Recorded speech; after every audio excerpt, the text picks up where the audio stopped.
আসসালামু আলাইকুম dear viewers, welcome to my YouTube channel English in short programme.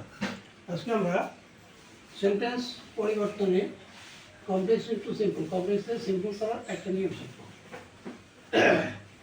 যেমন যদি এরকম কোনো সেন্টেন্স লেখা থাকে, যেমন যদি বলা হয় we know that, we know that he is a patriot. Patriot.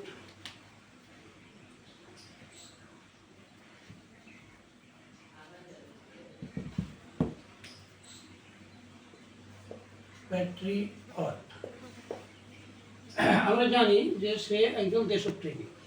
হ্যাঁ, এটা যে এরকম লেখা থাকবে, নিচে লেখা থাকবে মেক ইট সিম্পল। তাহলে যেহেতু সিম্পলের কথা বলা, সিম্পল করতে তাহলে এটা হয় কমপ্লেক্স না কম্পাউন্ড হবে, জিনিসটা আমাদেরকে আগে বুঝে নিতে হবে। হয় কমপ্লেক্স বা কম্পাউন্ড থাকবে, তারপর লেখা থাকবে মেক ইট সিম্পল। তো আমরা এখানে দেখি উই নো, এটা principal clause, that he is a patriot. আমরা জানি যে that he is a patriot, এটা সাবঅর্ডিনেট ক্লজ, সে একজন দেশপ্রেমী। তাহলে দুইটা ক্লজ যেহেতু আছে, প্রিন্সিপাল ক্লজ আর সাবঅর্ডিনেট ক্লজ, সুতরাং আমরা এটা বুঝতে পারছি যে এটা কমপ্লেক্স সেন্টেন্স, কমপ্লেক্স। আর এই কমপ্লেক্স থেকে আমরা সিম্পল করব।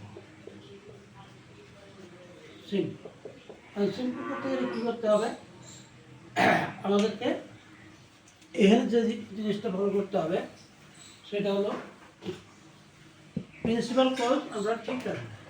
উই নো, তারপরে এখানে সাবঅর্ডিনেট ক্লজের যে সাবজেক্টটা আছে, এটার আপনাকে অবজেক্টিভ ফর্ম করবো। উই নো হিম লিখবো, হিম। হিয়ার অবজেক্ট হলো হিম, উই নো হিম। তারপরে আমরা এখানে এই ইজ ভার্ব আছে, ইজ ভার্বের মূল রূপটা ছিল হলো বি, বি এর সঙ্গে একটা টু লিখবো, এখানে টু বি।